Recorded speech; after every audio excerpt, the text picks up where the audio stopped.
Amar sent goods 50,000 on consignment to Samar and incurred rupees 2,000 on freight, forwarding, etc. लिखेंगे two goods sent on consignment 50,000 to bank account freight 2,000. Then the terms are that Samar will receive 10% ordinary commission and 2% deal creditor commission on credit sale. Samar sell 3/4 of the goods for 45,000 including credit sale 10,000. तो तुम लोग लिखोगे bye summer account, नीचे लिखेंगे cash sales 10,000, उसके नीचे लिखेंगे credit sale 35,000, in total 45,000, in total 45,000. कोई दिक्कत है क्या इसमें? क्या आएगा? Credit sale 10,000. ये तो ना अच्छा क्रेडिट सेल 10,000 है क्या? इसको रिवर्स करना पड़ेगा. इसको हम लोग कर देते हैं क्रेडिट और ये हमारे लिए हो जाएगा कैश.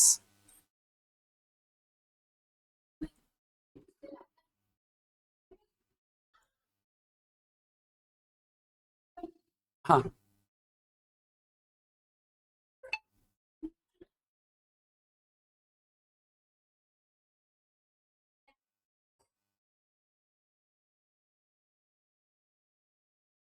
अभी नीचे बोला ऑर्डिनरी कमीशन, इधर लिखेंगे ordinary commission at the rate of 10%. So होगा 10% ऑफ 45,000. हाँ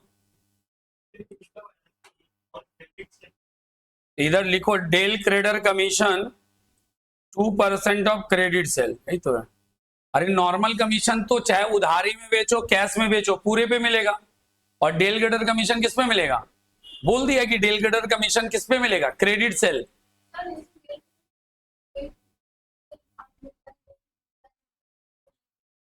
हाँ एक बार बोलो क्या नहीं लेते? हाँ तो तुम गलत सुनी थी ना. डेल क्रेडिटर कमीशन इसलिए देते हैं कि ताकि उससे अराइज होने वाला जो बैड डेट है उससे मुक्ति पा ले. मतलब जब डेल क्रेडिटर कमीशन लिखेंगे तो बैड डेट का रिस्पॉन्सिबिलिटी मेरा नहीं है. हम ऐसा कब बोल दिए थे कि क्रेडिट सेल नहीं आएगा, बैड डेट नहीं आएगा. समझ में आया क्या? यानी अब कंसाइनी का रिस्पॉन्सिबिलिटी है बैड डेट. क्या है? कंसाइनी. और उसको देंगे किस पे? क्रेडिट सेल पे देंगे. क्लियर है? लेकिन अगर एग्जाम क्वेश्चन में मेंशन होगा del credere commission on all sale पे देंगे. बट अगर कोई इंफॉर्मेशन दिया हुआ नहीं रहता तो हम लोग किस पे करते हैं? Credit sale. और यहां क्रेडिट सेल भी बोला है. अगला बोला है देखो इधर क्रेडिट सेल. नीचे देखो customer Rakesh to whom were sold on credit fail to pay 2,000. मतलब ये जो 2,000 का बैड डेट है ये अब कंसाइनमेंट अकाउंट में मत लिखना, क्योंकि बैड डेट हमारा लॉस है. लेकिन लिखना नहीं है. क्यों नहीं लिखना है? क्योंकि डेल क्रेडिटर कमीशन ने दिए हैं.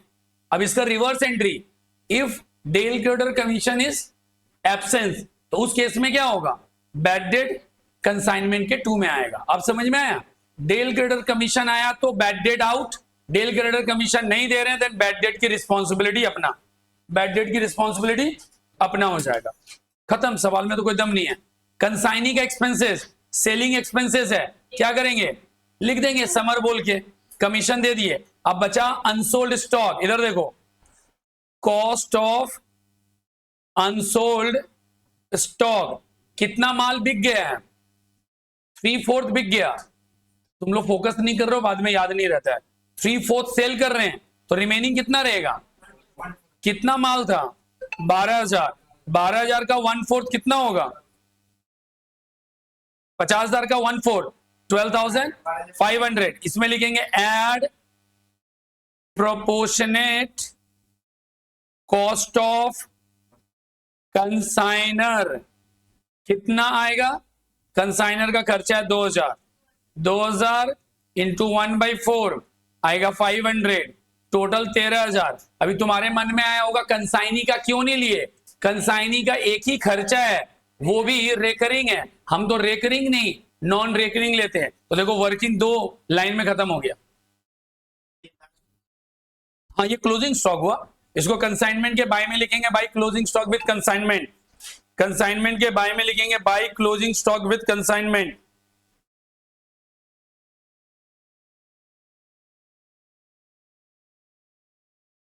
By closing stock with consignment 13,000, 12,000 क्यों होगा? 13,000, 13,000 कितना होगा? 13,000 डन। नेक्स्ट,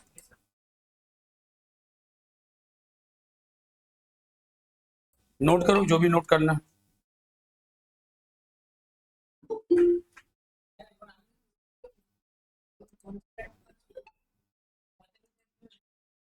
45,000 টাকা কি করে তুমি বুঝলে 45,000 টাকার বিক্রি হয়ে গেছে? মার খেয়েছো? এটা আবার কোথায় দিয়ে শিখে আসলে? তোমার কাছে 10টা ফার্নিচার, তার দাম 10,000 টাকা, আর আমি যদি 5টা ফার্নিচার 10,000-এ বিক্রি করে দেবো, সব মাল শেষ? কি আর ওইটা কি দেখছো? আমার কোয়েশ্চেনের আনসার দাও। 10টা ফার্নিচারের দাম 10,000 টাকা, 5টা ফার্নিচার 10,000 টাকায় বিক্রি করে দিলাম, আমার কাছে ফার্নিচার থাকবে কি থাকবে না? তাহলে তাহলে তো একদম সেল তো 10,000 টাকা হয়ে যাচ্ছে। আরে কস্ট দেখা যায়, কস্ট, सेलिंग प्राइसটা নয়। 45,000 45,000 में माल बेचे हैं, कितना माल बेचे हैं? ओनली द 3/4 माल, मतलब 37,000 का माल बेचे हैं 50,000 में या 45,000 में, वैसे भी आंसर आ जाएगा। ये तो 52,000 आया। ये 2/4 कहां से लिखी? सपना आया था। ये 3/4 है, ब्रांड चेंज करना होगा। थोड़ा महंगा पिया करो। समझ में आया क्या गलती है? देखो वो गलती कभी पकड़ पाएंगे क्या? तुम अगर ओवर दी फोन या मेरे को बोलोगे गलती है, तुम कंसेप्ट सही की हो बट तुम्हारा नंबरिंग का एरर है। अब देखो मैच कर जाएगा तुम्हारा भी। निकालो 3/4 क्या आता है, कैलकुलेटर पे करो ना फटाक से। 13 4 52 होता है। माइक ऑफ कैसे हो गया? क्लियर है? आगे बढ़े अब। देखो यही चीज अगर तुम करेक्ट की होती तो कॉन्फिडेंस और ज्यादा पहले दिन ही होता, बट अभी ठीक है। अब समझ में आ गया ना क्या गलती है? देखो आंसर मिले या ना मिले, जैसे वो कुछ भी बदली नहीं, करना वही मेथड है। नहीं मिल रहा है तो कुछ ना कुछ गलती किए होंगे या सवाल गलती होगा, तो में से एक। बट जो सीखे उसको बदलना मत। नीचे आ जाओ। क्वेश्चन नंबर 5, यहां पर भी मैं लेजर ड्रॉ नहीं करूंगा, मैं स्टेटमेंट बोलता रहूंगा, तुम लोगों को सॉल्व करना है। The Calcutta motors limited consigned their agent in Patna 2 motor car, 2 गाड़ी दी है, कॉस्टिंग 48,000 ईच। एक गाड़ी का कॉस्टिंग है 48,000, 2 गाड़ी का कॉस्टिंग कितना होगा? 2 गाड़ी का कॉस्टिंग होगा 48,000 इंटू 2, 96,000। लिखेंगे 2 गुड्स सेंट ऑन कंसाइनमेंट 96,000 हो गया। 8% commission plus 2% deal grader commission. The agent bear all the expenses in Patna, which amounting rupees 6,500. तो लिखेंगे to bank 6,500, agent sold का, अच्छा टू एजेंट, अच्छा हाँ 6,500 किसका खर्चा है? एजेंट का, yes yes. The agent sold 1 car, एक गाड़ी बेचा कितने में? 65। और रेमिट किया, रेमिट भूल जाओ, रेमिट मतलब पैसा भेजा, भी भूल जाओ। फिर दूसरा गाड़ी कितने में बेचा? 71,500 में। तो बेटा तुम क्या करोगे? तुम लोग लिखोगे by sale this plus this, 65 plus 71,500, 65,000 plus 71,500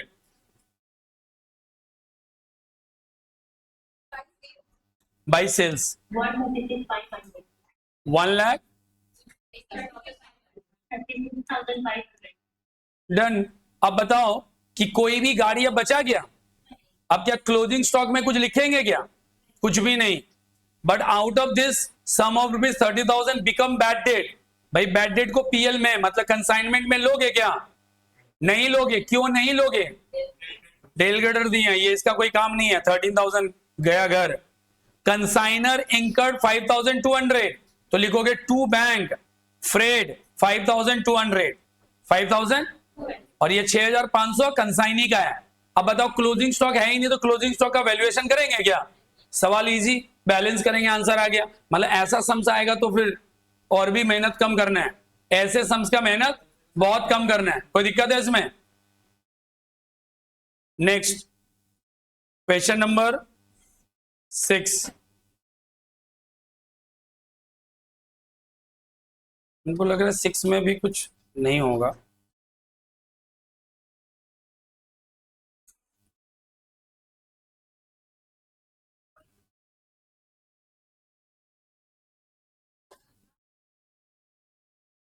A of Kolkata sent goods costing rupees 35,000 to B of Mumbai to be sold for 10% commission and incurred 3,000 as expenses on selling the goods.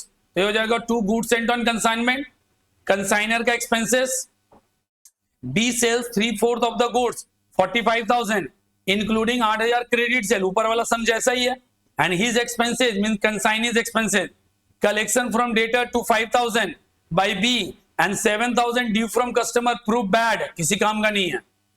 R sent back a bank draft, भूल जो अभी कितने का दिया है, show the necessary ledger account of A and B assuming that commission 10% does not include Dale creditor commission and include 1-2.5 Dale creditor commission. सुनो इधर बोल रहे 10% देंगे बट इसमें कोई भी डेल क्रेडिटर कमीशन नहीं है, इसका मतलब डेल क्रेडिटर कमीशन नहीं है, तब ये 700 कंसाइनमेंट के 2 में लिख देना. बोल रहे इस 10% में ही 2.5% डेल क्रेडिटर है, इसका मतलब 7.5% नॉर्मल, 7.5% नॉर्मल, 2.5% डेल क्रेडिटर. समझ में आया? इट मींस 7.5% 45,000 पे चार्ज करना, 2.5% ओनली ऑन 8,000 पे चार्ज करोगे, और जहां डेल क्रेडिटर नहीं है इंटायर 10% 45,000 पे चार्ज करोगे. मतलब सम्स को 2 बार सॉल्व करना है. कोई दिक्कत है क्या? खत्म. नहीं बेटा 5,000 मिल गया, बोला कलेक्शन फ्रॉम डेटर, जो मिल गया, जो नहीं मिला उसको हम लोग डेल क्रेडिटर के साथ कंपेयर करेंगे, जो नहीं मिला उसको हम लोग डेल क्रेडिटर के साथ कंपेयर करेंगे. कोई दिक्कत है क्या? सही है. अब इधर सुनो, ये जो आया इसका एग्जाम में आने का चांसेस बहुत कम है जो अभी तक पढ़े हो, बट इसके बेसिस पे अगला टॉपिक है, उसको हम लोग बोलते हैं transfer at invoice price. Transfer at, अभी तुम लोग कंसाइनर हो और मैं कंसाइनी हूं, तुम लोग सामान भेजते हो, मैं तुम्हारे बिहाफ में भेजता हूं, तो जब तुम मुझे इनवॉइस डिटेल बनाकर भेजोगे तो लिख कर भेजते हो ना कि हमने इतने में खरीदा, आप इतने में बेचिएगा.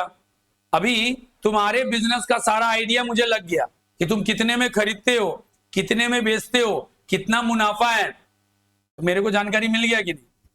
अभी तुम चाहते हो कि मैं तुम्हारा सामान भी बेचूं लेकिन तुम्हारा कॉस्टिंग डिटेल मेरे को ना पता चले. समझ में आया क्या? मेरे को पता ही नहीं कर पाएंगे कि क्या एक्चुअल कॉस्ट है, तुमको नुकसान हो रहा है ना फायदा हो रहा है, ज्यादा नुकसान ज्यादा फायदा कुछ नहीं. तो क्या करेंगे, अभी तक जैसे कैसे माल बेचते थे, अभी हम सामने वाले को बोलते थे कि हमने दिया 50,000 में, उसने बेच दिया 80,000 में. अभी सामने वाला मतलब तुम मुझे बोलोगे सर ये 1 लाख का माल है, मैं बोला कितने में बेचूं, बोले 1 लाख में, बोला फायदा वायदा, बोला वो आपको देखना नहीं है.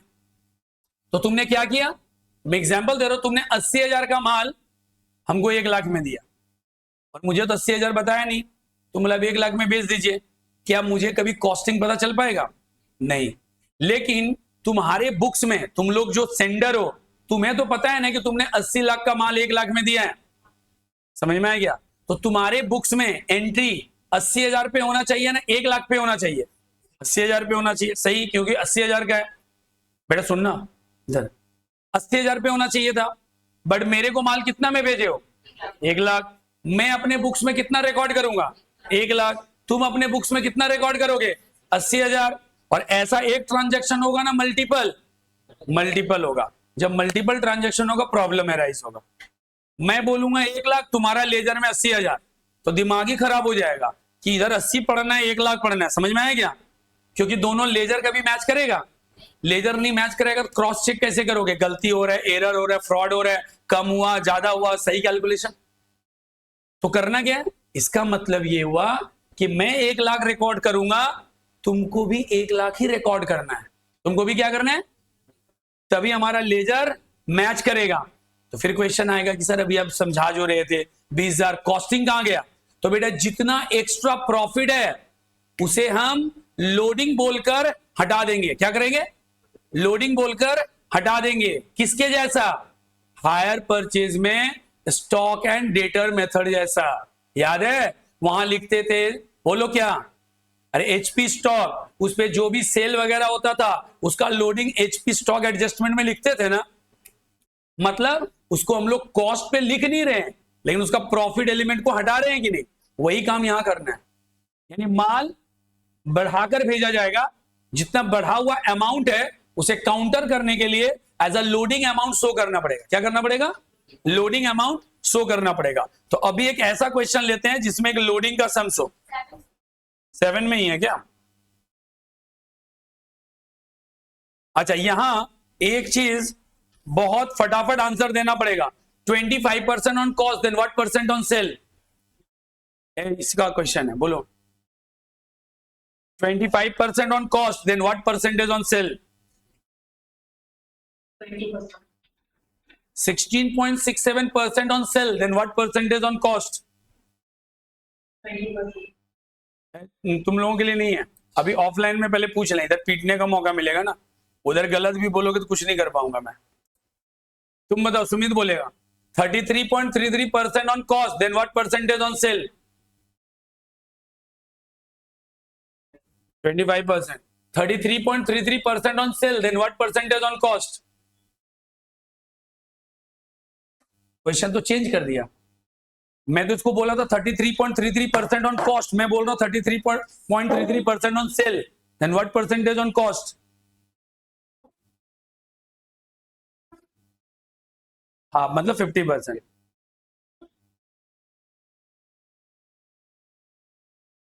और अगर 50% on cost then what percentage on cell?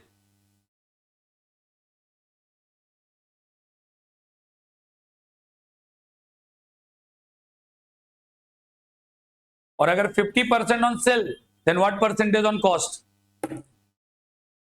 75। कहां से लाया 75? कौन बोला? हाँ, 50% अगर सेल पे है तो कॉस्ट पे कितना परसेंट होगा? 100%। याद है? 1/2 याद आया? अरे 150 के बाद सीधा रेंज क्या है? परसेंटेज का स्लैब क्या है? 16.67, 20, 25, 33.33, 50 एंड 100। अच्छा, 16.67% का शॉर्टकट 1/6 एंड 33.33% का शॉर्टकट 1/3, 20% का मतलब 1/5, 25% का मतलब 1/4, 50% का मतलब 1/2, नॉट 1/2, ओनली हाफ, एंड 100% का मतलब 1। ये सबको पता है? अब सवाल समझ में आएगा। On 1st January 2009, Leela and Company of Kolkata consigned 100 cases of milk powder to Sheela and Company of Dhaka.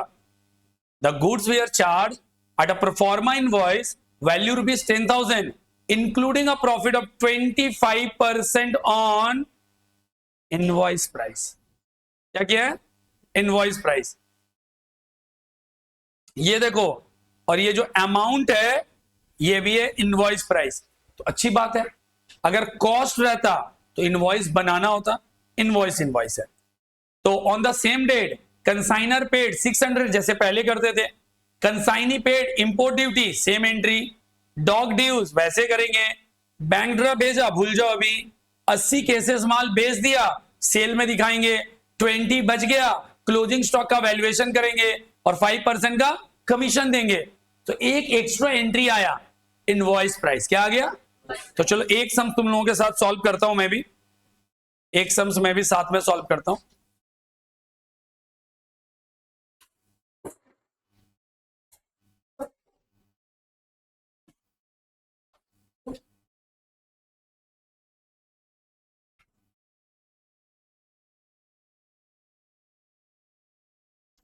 बेटा कभी अगर जैसे अभी मैं मैसेज देखा, कभी अगर वॉइस वगैरह नहीं जाएगा ना तो रिंग करना है, ठीक है ना? मतलब व्हाट्सएप पे मैसेज भेजो तो एक बार रिंग करोगे, रिंग करने के बाद ही मैसेज देखते हैं।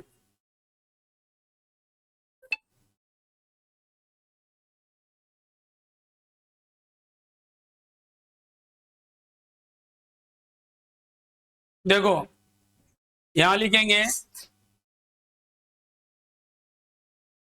Consignment account debit credit particulars amount particulars amount, जैसे एक करके दिखाओ तो एंट्री वही होगा जैसा था, बेस वही है, बेस में कोई चेंजेस नहीं करना है।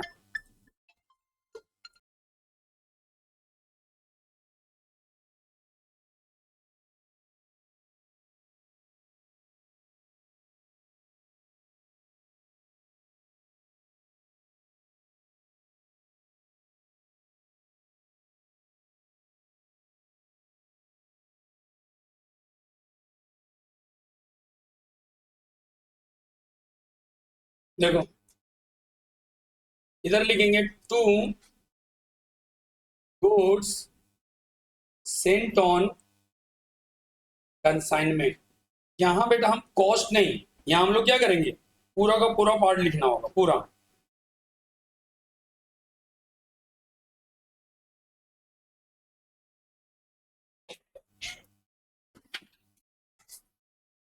$10,000, लेकिन तुम्हें पता है कि ये गलत है, ये तो सेलिंग प्राइस है, हमें तो कॉस्ट पे रिकॉर्ड करना है। इधर देखो, उसके बाय में लिखेंगे by goods sent on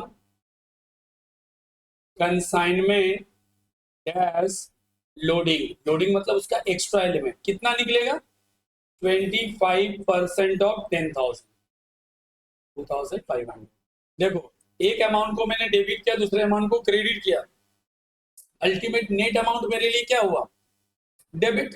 net amount मेरे लिए क्या हुआ, कितना, 7,500। कितना, 7,500 इज डेबिटेड, तो 7,500 हमने डेबिट अमाउंट लिख दिया। लेकिन 7,500 नहीं लिखा, नहीं तो सामने वाले के साथ लेजर क्रॉस करने में दिक्कत होगा। अब आगे का जो एंट्रीज है सब ऐसे ही चलेगा, सब मतलब टू कंसाइनर क्या खर्चा किया, फ्रेट एंड इंश्योरेंस, तो नीचे लिखेंगे फ्रेट एंड इंश्योरेंस कितना, 600। उसके बाद कंसाइनी का नाम क्या है, सीला एंड कंपनी। कंसाइनी का खर्चा है क्या खर्चा किया वो, import duty, how much, dock dues 200। Next, और कोई खर्चा है क्या, नहीं है। अगला लिखेंगे बाय सीला एंड कंपनी, कितने का सेल किया, कहाँ लिखा हुआ है, 10,500 लिखा हुआ है। अच्छा, कमीशन कितने का है, 5% on which value, sale value. 5% of 10,500 कितना आएगा,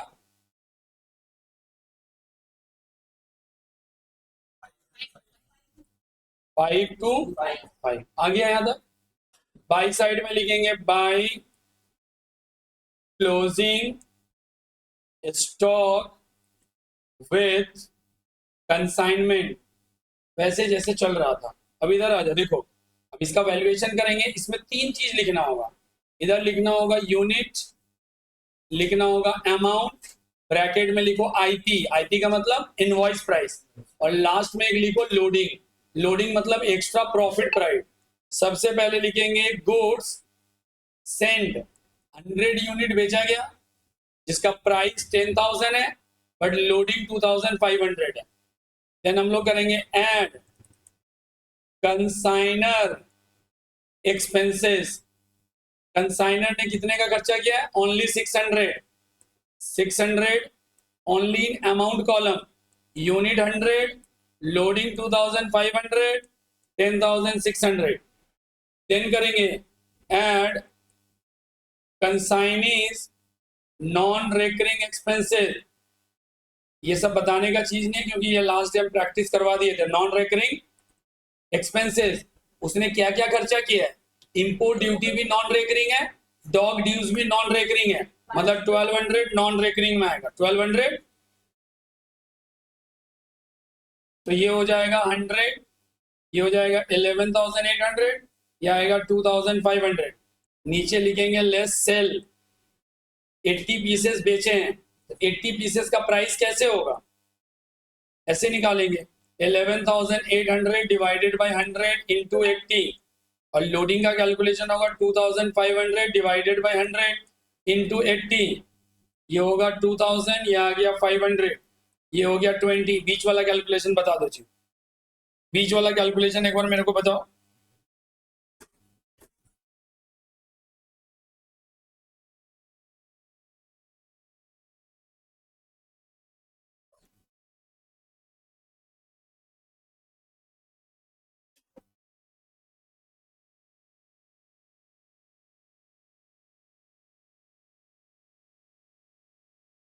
কোনটা?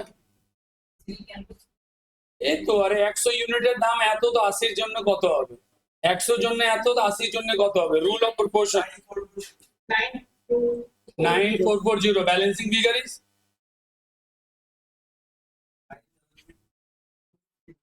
9 2 কি করে হতে পারে? আরে 2 কি করে আসতে পারে? এটা 40 বলেছো তো আমাকে, लास्ट में तो जीरो ही आना चाहिए। हाँ, ऐसा चीज समझ में आ रहा है ना? क्यों ऐसा मना कर रहे हैं कि ये नहीं होना चाहिए? क्योंकि लास्ट में जीरो है तो उसमें कैसे आएगा? इधर देखो, अब ये जो हुआ क्लोजिंग स्टॉक हुआ 2360, इधर देखो 2360। अब एक नया चीज, क्लोजिंग स्टॉक में इस अमाउंट में लोडिंग भी है ना, तो डेबिट साइड पे लिखो टू स्टॉक रिजर्व 500। अब देखो पूरे सवाल में अगर मैं दिखाऊं, दो एंट्री एक्स्ट्रा हो गया, एक ये लोडिंग और एक यहाँ स्टॉक का लोडिंग। स्टॉक के लोडिंग का नाम ही स्टॉक रिजर्व है। फिर से बोलो, स्टॉक के ऊपर जो लोडिंग अमाउंट है, उस लोडिंग अमाउंट को हम लोग क्या बोलते हैं? स्टॉक रिजर्व बोलते हैं। उस लोडिंग अमाउंट को हम लोग क्या बोलेंगे? Stock reserve. अभी तक देखो, अभी तक वर्किंग में हम लोग यहीं तक करते थे ना यहाँ की। अब बोलोगे सर जो दूसरा वाला मेथड था उस पे नहीं होगा क्या? उस पे बेटा डबल मेहनत पड़ेगा। क्यों? क्योंकि तुमको एक बार इसके लिए भी निकालना है, एक बार लोडिंग के लिए भी निकालना, बट स्टिल वो मेथड भी कर सकते हो। स्पीड रहेगा तो उसमें भी दिक्कत नहीं है। जैसे देखो क्या करोगे, वहां पे लिखोगे IP value of closing stock 10,000 price है 100 के लिए, तो 20 के लिए कितना आएगा? 2000। इसमें हम लोग करेंगे add proportionate expenses of consignor. Consignor का खर्चा है 600 डिवाइडेड बाय 100 इंटू 20, कितना आएगा? 120। सही ना गलत? सही। फिर करेंगे add proportionate non recurring expenses of consignee. Consignee ने कितना खर्चा किया था? 1200 डिवाइडेड बाय 100 इंटू 20, 240। टोटल आ गया 2360। आ गया ना? मैच कर गया। नीचे लिखेंगे loading on closing stock. Closing stock पे लोडिंग कितना है? 2500, 400 ना 1000, 100, तो इनटू 20 के लिए कितना आएगा? 500। तो ब्लैक में भी कर सकते हो, ब्लू भी कर सकते हो, जो पसंद आए कर सकते हो। मैं दोनों करा के जा रहा हूं ताकि कोई दिक्कत ना हो।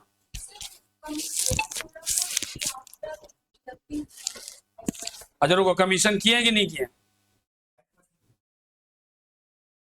बोल रहे हैं भैया सामने वाले को जो पेमेंट करेंगे ना, हम अपना 5% कमीशन काटने के बाद करेंगे।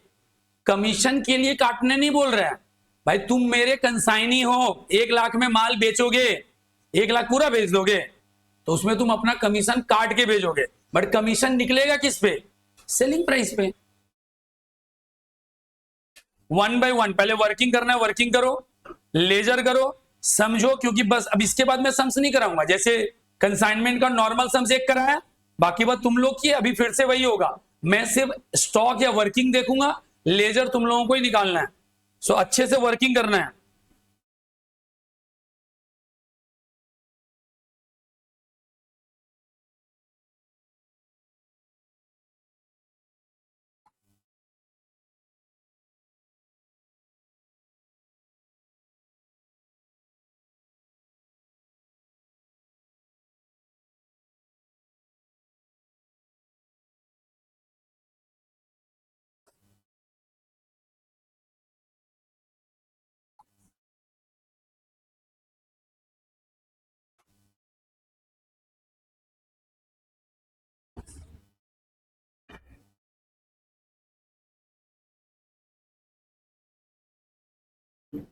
हो गया ये? नहीं हुआ।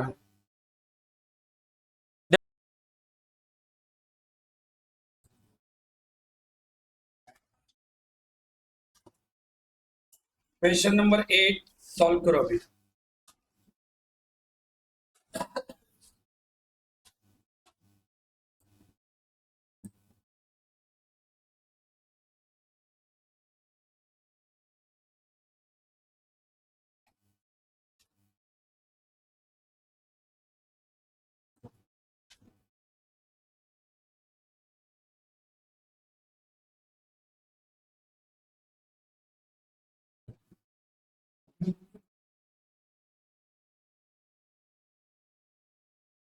On 1st February 2009, Sinan Company of Kolkata consigned 150 cases of goods to Mitra and Company of Delhi.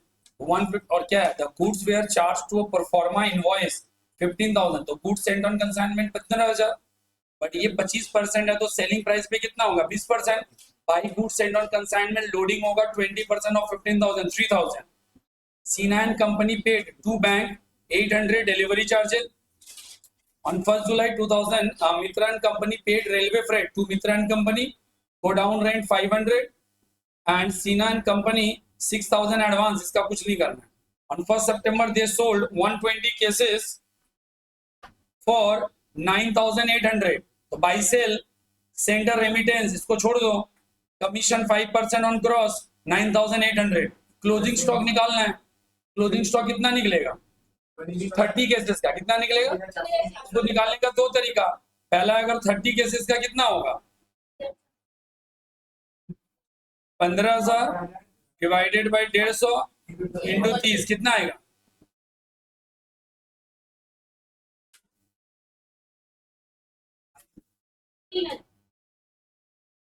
Consignor का प्रोपोर्शनेट खर्चा. कंसाइनर कितना खर्चा किया?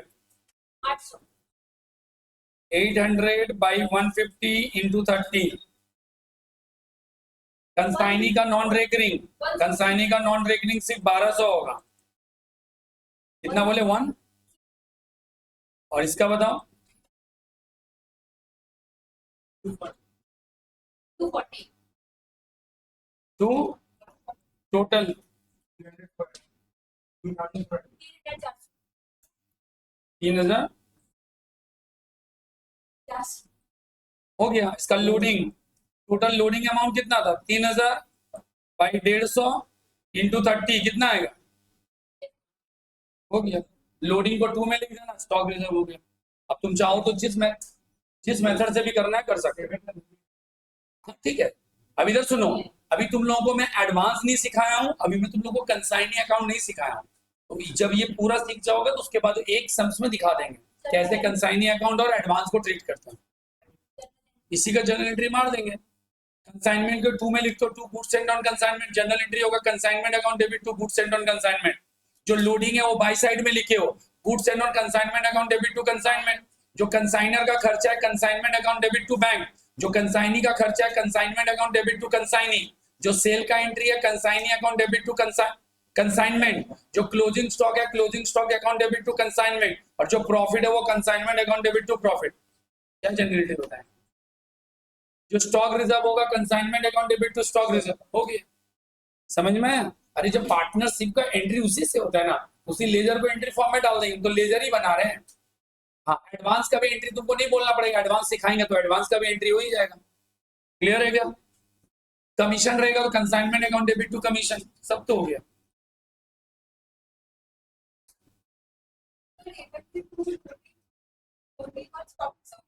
লোডিং অন স্টক রিজার্ভ হয় না. স্টক রিজার্ভ মানে লোডিং. মানে যদি লোডিং ওয়ার্ডটা ইউজ করি তাহলে বলবো লোডিং অন ক্লোজিং স্টক. কিন্তু ওটা লোডিং অন ক্লোজিং স্টক না বলে ওটাকে একটাই বলা হয় স্টক রিজার্ভ বলা হয়. ঠিক আছে?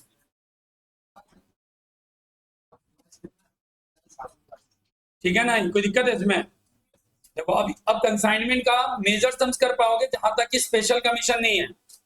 नेक्स्ट डे का होमवर्क रहेगा. स्पेशल कमीशन कहाँ है? अप टू क्वेश्चन नंबर 11 तक सॉल्व करोगे. 11 में भी स्पेशल है.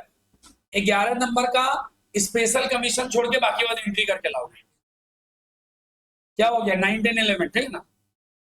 9, 10, 8 नंबर तो अभी सॉल्व हो गया ना, तो 9, 10, 11 एक क्लास और देंगे जिसमें स्पेशल कमीशन या उसी को बोनस बोलते हैं, और साथ में कंसाइनी का अकाउंट, यानी कल परसों जब भी क्लास अलॉट करेंगे उसमें करवा देंगे। एक स्पेशल ट्रांजैक्शन इधर से निकल जाएगा। कल तुम लोगों का एनटीओ का क्लास अलॉट हो सकता है फाउंडेशन के साथ। एनटीओ चल रहा था ना? हाँ, कुछ है? हाँ।